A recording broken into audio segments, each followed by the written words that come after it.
नमस्कार, आप देख रहे हैं कमल राष्ट्रीय। मेरे यानी अंकुर पांडे के साथ करेंगे खबरों पर विस्तार से बात। उससे पहले एक नजर अभी तक की हेडलाइंस पर। शराब नीति को लेकर सीएम केजरीवाल से बीजेपी ने पूछे सवाल, कहा दिल्ली की जनता के साथ धोखाधड़ी। मनीष सिसोदिया को फंसाने की साजिश, आबकारी नीति पर सीबीआई जांच की सिफारिश पर बोले अरविंद केजरीवाल।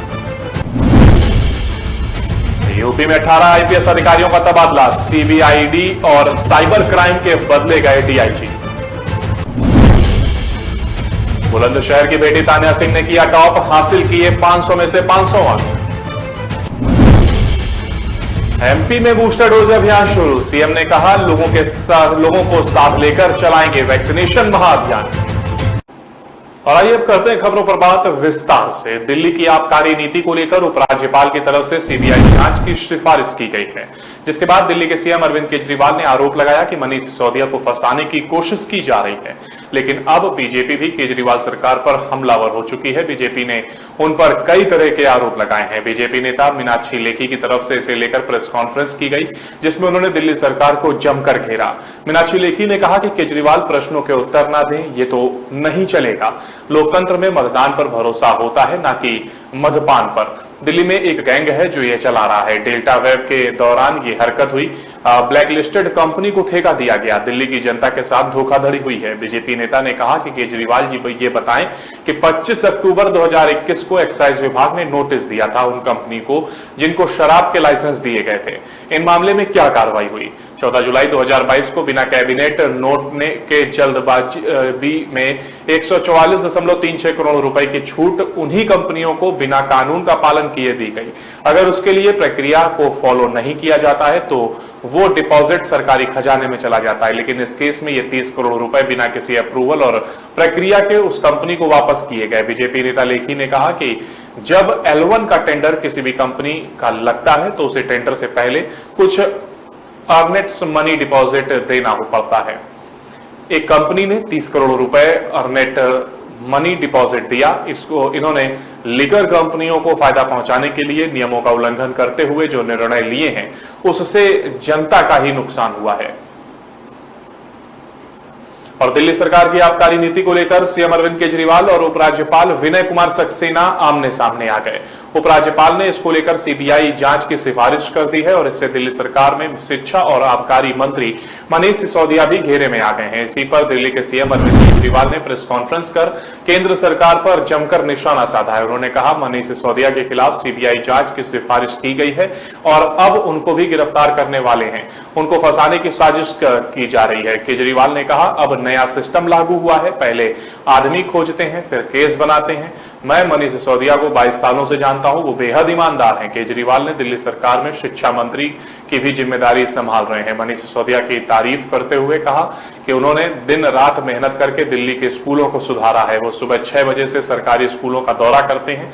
दिल्ली के सीएम ने केंद्र सरकार को चुनौती देते हुए कहा हमें जेल से डर नहीं लगता, तुम सावरकर की और हम भगत सिंह की औलाद हैं। केजरीवाल ने कहा कि आपके नेता कट्टर ईमानदार हैं, इसलिए ये कीचड़ फेंकना चाहते हैं। केजरीवाल ने इसके साथ ही कारण गिनाते हुए बताया कि केंद्र सरकार उनके आगे क्यों रोड़े अटका रही है। उनका कहना था कि जब पंजाब में विधानसभा चुनाव जीतने के बाद आम आदमी पार्टी पूरे देश में फैल रही है, ये उसे रोकना चाहते हैं। केजरीवाल ने कहा जब से पंजाब में आम आदमी पार्टी जीती है और पूरे देश में फैल रही है, ये नहीं चाहते कि आम आदमी पार्टी आगे बढ़े। हर आदमी चाहता है कि अच्छी शिक्षा, बिजली, पानी मिले। भारत का समय आ चुका है। उत्तर प्रदेश में एक बार फिर से शीर्ष पदों पर बड़ी संख्या में आईपीएस अधिकारियों का तबादला हुआ है। सरकार द्वारा शुक्रवार को जारी नोटिस में 18 आईपीएस अधिकारियों का तबादला किया गया। इन तबादलों के बाद लखनऊ के एसएसीआरबी के डीआईजी की जिम्मेदारी आईपीएस अधिकारी सभाराज को दी गई है। इसके अलावा आईपीएस अधिकारी स्वामी प्रसाद को लखनऊ के विशेष जांच प्रकोष्ठ के डीआईजी की नई जिम्मेदारी मिली है। तो वहीं सौमित्र यादव को लखनऊ 112 विभाग का डीआईजी, रमेश को लखनऊ स्थित इंटेलिजेंस मुख्यालय का डीआईजी, बाबूराम को सीबीसीआईडी विभाग के डीआईजी और दयानंद मिश्रा को फूड सेल के डीआईजी की नई जिम्मेदारी दी गई है। जबकि आईपीएस अधिकारी योगेश सिंह को लखनऊ स्थित महिला और बाल सुरक्षा विभाग का डीआईजी, गीता सिंह को अभियोजन विभाग का डीआईजी, एन कुलांचे को लखनऊ स्थित साइबर क्राइम सेल का डीआईजी, सर्वेश कुमार राणा को लखनऊ स्थित खाद्य और रसद विभाग के प्रशासन में डीआईजी और जुगल किशोर को टेलीकॉम विभाग का डीआईजी नियुक्त किया गया है। सीबीएसई ने शुक्रवार को 12वीं के रिजल्ट सीबीएसई 12th घोषित कर दिए। इस बार सीबीएसई की 12th की परीक्षा में कुल 92.71% छात्र छात्राओं ने पास किया है। वहीं बुलंदशहर के डीपीएस की तान्या सिंह ने 12वीं की परीक्षा में इस बार टॉप किया। डीपीएस में पढ़ी तान्या सिंह ने 500 में से 500 अंक हासिल किए हैं। ऐसे में देखा जाए तो उन्होंने परीक्षा में 100% अंक हासिल किए। बुलंदशहर के तान्या सिंह के टॉप करने पर घर काफी खुश नजर आया। वहीं तान्या सिंह अपने टॉप करने का श्रेय स्कूल के शिक्षकों को दिया। उन्होंने कहा कि शिक्षकों की कड़ी मेहनत से ही मुझे ये कामयाबी मिल पाई। वहीं तान्या सिंह ने अपने आगे की पढ़ाई और भविष्य के सपने को लेकर कहा कि वे आईएएस अधिकारी बनना चाहती हैं। इस साल हुई सीबीएसई बोर्ड की 12वीं की परीक्षा में 14,44,341 विद्यार्थी ने रजिस्ट्रेशन किया था, लेकिन इसमें 14,35,366 विद्यार्थियों ने ही परीक्षा में हिस्सा लिया, जबकि इस बार परीक्षा में हिस्सा लेने वाले विद्यार्थियों में 92.71% यानी 13,30,662 ही पास हो पाए। और मध्य प्रदेश में कोरोना रोधी टीके के लिए एक बार फिर अभियान चलाया जा रहा है। कोविड वैक्सीनेशन अमृत महोत्सव अंतर्गत निःशुल्क बूस्टर डोज के राज्य स्तरीय अभियान का 21 जुलाई से शुभारंभ हुआ। सीएम ने जनता से अपील की है कि कोविड से सुरक्षा चक्र के लिए प्रिकॉशन डोज जरूर लगवाएं। भोपाल में आयोजित एक समारोह में मुख्यमंत्री शिवराज सिंह चौहान ने बूस्टर डोज के राज्य स्तरीय अभियान का शुभारंभ किया। इस अवसर पर उन्होंने कहा कि मेरी सभी पात्र नागरिकों से अपील है कि बूस्टर डोज लगवा करके इस अभियान को सफल बनाने में अपनी सक्रिय भागीदारी अवश्य निभाएं। चौहान ने वैक्सीनेशन सेंटर का अवलोकन कर टीका लगवाने आए नागरिकों का हालचाल भी जाना। और इसी के साथ यहां पर वक्त हो चला एक छोटे से ब्रेक का। ब्रेक पर जाने से पहले अब तक की हेडलाइंस। शराब नीति को लेकर सीएम केजरीवाल से बीजेपी ने पूछे सवाल, कहा दिल्ली की जनता के साथ धोखाधड़ी। मनीष सिसोदिया को फंसाने की साजिश, आबकारी नीति पर सीबीआई जांच की सिफारिश पर बोले अरविंद केजरीवाल। यूपी में 18 आईपीएस अधिकारियों का तबादला, सीबीआईडी और साइबर क्राइम के बदले गए डीआईजी। बुलंदशहर की बेटी तान्या सिंह ने किया टॉप, हासिल किए 500 में से 500 अंक। एमपी में बूस्टर डोज अभियान शुरू, सीएम ने कहा लोगों को साथ लेकर चलाएंगे वैक्सीनेशन महाअभियान।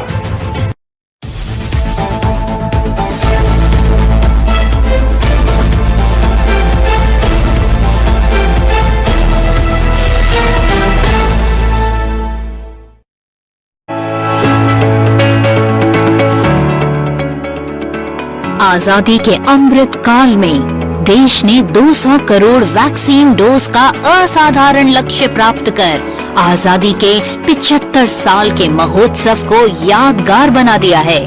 200 करोड़ वैक्सीन डोज सिर्फ एक आंकड़ा नहीं है, ये भारत के सामर्थ्य का प्रतिबिंब है, इतिहास के नए अध्याय की रचना है। ये कुशल नेतृत्व और हम भारतीयों के संकल्प की सिद्धि है। भारत का वैक्सीनेशन अभियान सबका साथ, सबका विकास, सबका विश्वास और सबका प्रयास का सबसे जीवंत उदाहरण है। गरीब, अमीर, गांव, शहर, दूर सुदूर, देश का एक ही मंत्र रहा कि अगर बीमारी भेदभाव नहीं करती तो वैक्सीन में भी भेदभाव नहीं हो सकता। ये अवसर सिर्फ 200 करोड़ टीकाकरण के जश्न का नहीं है, ये जश्न है आत्मनिर्भर होते भारत का। ये जश्न है हमारे डॉक्टरों, हेल्थ वर्कर्स के समर्पण के प्रति सम्मान का। ये जश्न है हमारे वैज्ञानिकों और वैक्सीन उत्पादन में लगे कर्मवीरों को आभार जताने का। ये मौका है हमारी आशा और आंगनवाड़ी कार्यकर्ताओं की कर्मशीलता को सलाम करने का। ये जश्न भारत के कुशल नेतृत्व के प्रति सम्मान प्रदर्शित करने का भी है। कुशल नेतृत्व और हम भारतीयों के संकल्प का ही परिणाम है कि भारत कोरोना के खिलाफ लड़ाई में मजबूती से खड़ा है।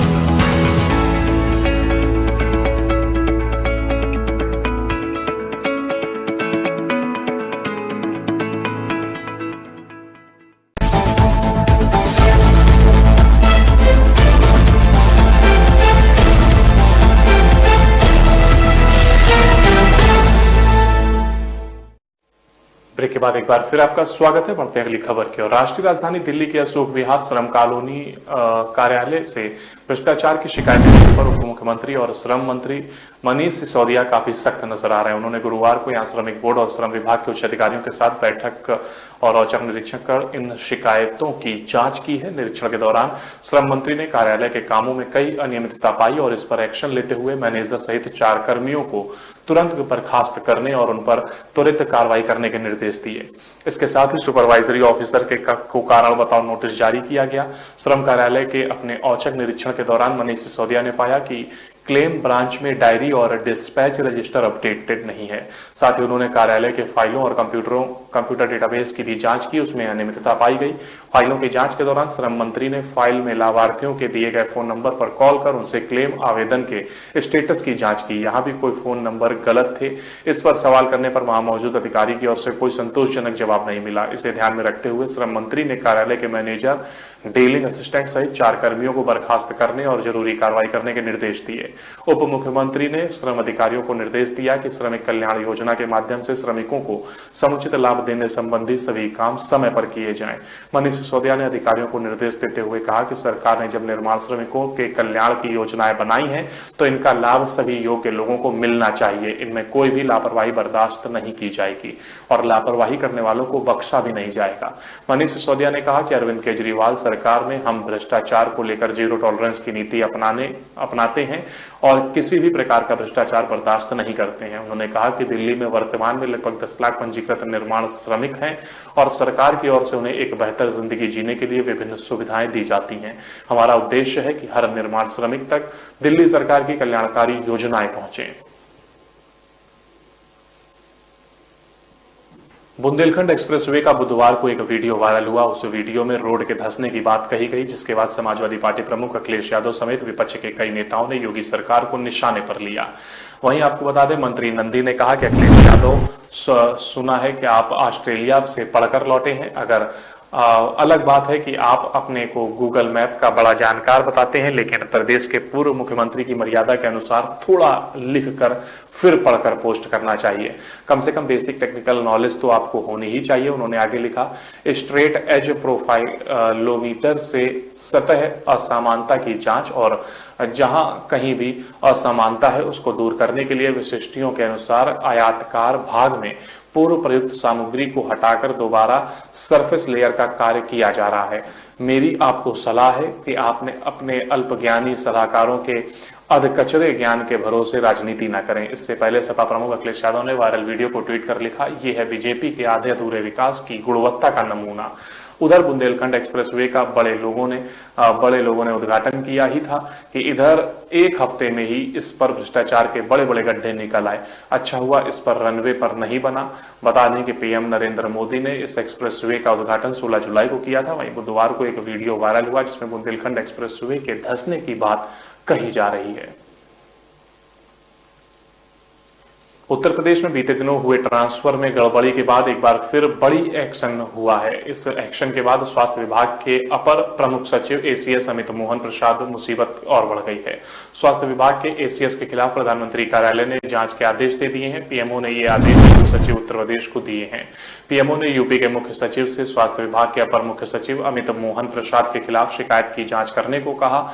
अमित मोहन की शिकायत R-Cube ग्रुप के मालिक महेश श्रीवास्तव ने पीएमओ में की थी, जिसके बाद ही पीएमओ ने इस शिकायत पर बड़ा एक्शन लिया है। महेश श्रीवास्तव ने शिकायत में कहा कि विद्वेष की भावना से कई जिलों में अमित मोहन ने भुगतान रोका हुआ है। महेश श्रीवास्तव द्वारा अपर मुख्य सचिव की शिकायत में जांच की भी मांग रखी गई थी। अब उनकी शिकायत पर पीएमओ ने जांच के आदेश गुरुवार को ही दे दिए हैं। इससे पहले स्वास्थ्य मंत्री ब्रजेश पाठक को पत्र के जरिए अमित मोहन प्रसाद के खिलाफ गड़बड़ियों की शिकायत मिली थी, जिसके बाद एसीएस के खिलाफ जांच की गई, जिसकी रिपोर्ट सीएम योगी को दी गई थी। वहीं ट्रांसफर विवाद में अब तक 6 शीर्ष अधिकारियों पर गाज गिर चुकी है। इस मामले में ओएसडी IAS अनिल कुमार पांडे, प्रधान संपादक संजय चौरसिया, पीडब्ल्यूडी विभाग के एचओडी मनोज गुप्ता, प्रमुख अभियंता राकेश सक्सेना, वरिष्ठ स्टाफ ऑफिसर शैलेंद्र यादव और प्रशासनिक अधिकारी पंकज दीक्षित पर एक्शन लिया जा चुका है। राष्ट्रपति चुनाव परिणाम आने के दौरान गुरुवार को 21 जुलाई के दिन जहां एक और देश को पहली आदिवासी महिला राष्ट्रपति मिल गई, तो वहीं देश की सबसे बड़ी राष्ट्रीय पार्टी कांग्रेस के अध्यक्षता सोनिया गांधी को ईडी के सवालों का सामना करना पड़ा। फिलहाल राष्ट्रपति चुनाव के परिणाम आने पर कांग्रेस अध्यक्ष सोनिया गांधी ने एनडीए की उम्मीदवार द्रौपदी मुर्मू को बधाई दी। साथ ही सोनिया गांधी ने द्रौपदी मुर्मू से जल्द मिलने की उम्मीद जताई है। इस बीच आज के दिन एनडीए के सभी मुख्यमंत्री और उप मुख्यमंत्री द्रौपदी मुर्मू से मिलने दिल्ली पहुंच रहे हैं। केरल के मुख्यमंत्री पिनराई विजयन ने भी नवनिर्वाचित राष्ट्रपति द्रौपदी मुर्मू को बधाई दी है। उनका कहना है कि नई राष्ट्रपति संविधान की ओर से बनाए गए लोकतांत्रिक मूल्यों की रक्षा करेंगी और लोगों में आपसी मित्रता को मजबूत कर देश को आगे बढ़ाएंगी। कांग्रेस नेता राहुल गांधी ने राष्ट्रपति चुने जाने पर द्रौपदी मुर्मू को ट्वीट कर बधाई दी। उन्होंने ट्वीट किया, द्रौपदी मुर्मू जी को भारत के 15वें राष्ट्रपति के रूप में निर्वाचित होने पर बधाई और शुभकामनाएं। राष्ट्रपति चुनावों में कांग्रेस पार्टी भी विपक्षी उम्मीदवार यशवंत सिन्हा का समर्थन कर रही है।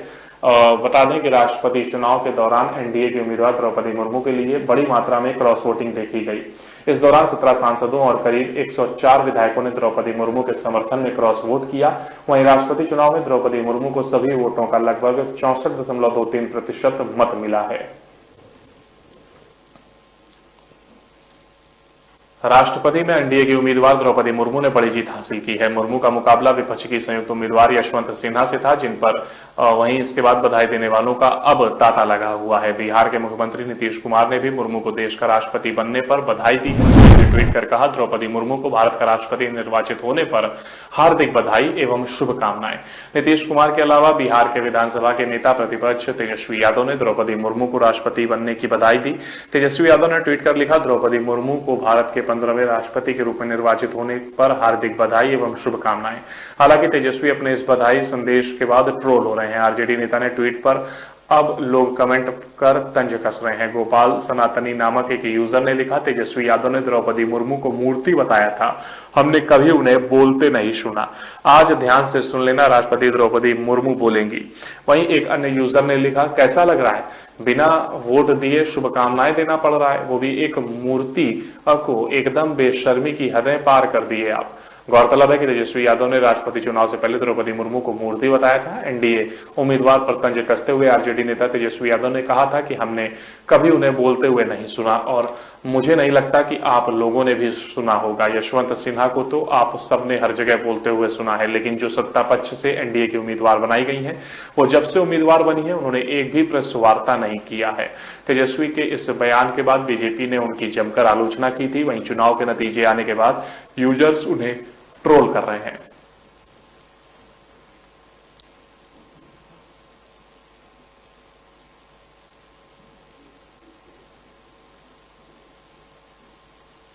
और इसी के साथ हम यहां पर रुकना एक छोटे से ब्रेक के लिए। ब्रेक पर जाने से पहले अब तक की हेडलाइंस। शराब नीति को लेकर सीएम केजरीवाल से बीजेपी ने पूछे सवाल, कहा दिल्ली की जनता के साथ धोखाधड़ी। मनीष सिसोदिया को फंसाने की साजिश, आबकारी नीति पर सीबीआई जांच की सिफारिश पर बोले अरविंद केजरीवाल।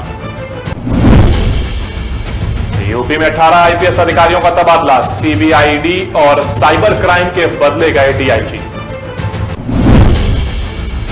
बुलंदशहर की बेटी तान्या सिंह ने किया टॉप, हासिल किए 500 में से 500 अंक।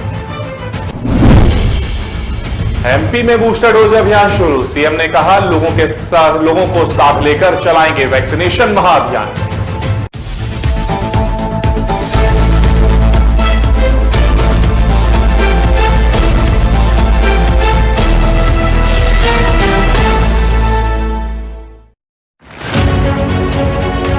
अमृत महोत्सव में हर दिल है देश प्रेम से रंगा।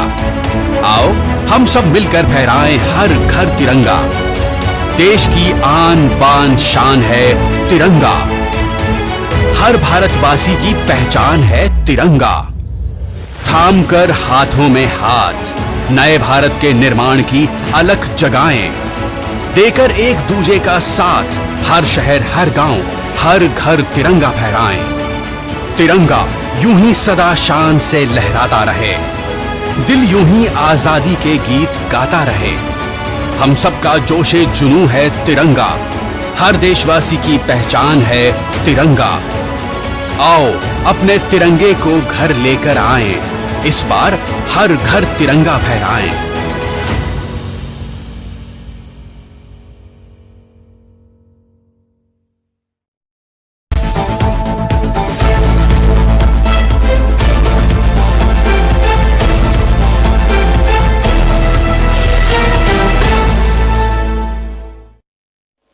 तो ब्रेक के बाद एक बार फिर आपका स्वागत है। बढ़ते हैं अगली खबर की ओर। उत्तर प्रदेश स्थित लखनऊ के लुलु मॉल विवाद पर राजनीतिक बयानबाजी अब भी जारी है। पिछले दिनों उद्घाटन के बाद यहां नमाज अदा करने का एक वीडियो वायरल हुआ, जिसके बाद ये पूरा विवाद शुरू हुआ है। अब इस विवाद पर समाजवादी पार्टी के वरिष्ठ नेता और रामपुर से विधायक आजम खान का बयान आया है। गुरुवार को लुलु मॉल पर आजम खान से जब सवाल हुआ तो उन्होंने कहा, हमने लुलु देखा है और ना लोलो देखा है। हम आज तक किसी मॉल में नहीं गए और जो लोग जाते हैं उनसे पूछिए, लुलु लोलो टूलू टोलो, क्या यार ये भी कोई बात हुई? लुलु लुलु और कोई काम ही नहीं है। वहीं इस दौरान जब उनके केस के बारे में सवाल किया गया तो उन्होंने कहा, मुजरिम हाजिर है। ये ऐसा मुजरिम है जो बकरी का डकैत है, मुर्गी का डकैत है, भैंस का डकैत है, किताबों का डकैत है, फर्नीचर का डकैत है। ये ऐसा डकैत है जो चौथी बार मंत्री है, 10वीं बार एमएलए है, 2 बार का एमपी है और नेता विपक्ष है। उसकी बीवी असिस्टेंट प्रोफेसर जो 1 बार विधानसभा और 1 बार राज्यसभा की सदस्य है। मेरा बेटा जो गलगोटिया से एमटेक पास है और 2 बार का एमएलए है, लेकिन हमने सबने मिनिस्टर रहते हुए शराब की दुकान लूटी और डाका मारा है। इसके अलावा 16,900 रुपए लूट कर ले गए। उन्होंने आगे कहा, देखिए ये हमारे राजनेताओं का स्तर है, उनके विचारों का स्तर देखिए। वो पहले नंबर का माफिया, यूनिवर्सिटी का फाउंडर, बच्चों के 4 सीबीएसई स्कूल चलाने वाला फाउंडर है। वो देश का माफिया नंबर 1 है। जिस गृह मंत्रालय को ये मालूम है कि मैं माफिया नंबर 1 हूं, वो देश की सड़कों की रखवाली कैसे करेंगे? कहां है इंटेलिजेंस? क्या केवल मुझे फांसी पर चढ़ाने के लिए है? देश के साथ इतना बड़ा धोखा और इतना बड़ा फ्रॉड हो रहा है, मुझे बकरी डकैत होने के कारण फंसाया गया। क्या ये मामूली कारण है? यूनिवर्सिटी का फाउंडर हूं, मेरे लिए इससे बड़ा गुनाह और क्या हो सकता है? एशिया कप के 2022 के आयोजन पर लगातार प्रयासों का दौर जारी था, लेकिन अब तय स्थान का चयन तय हो गया है। एशिया कप 2022 का आयोजन संयुक्त अरब अमीरात में होगा।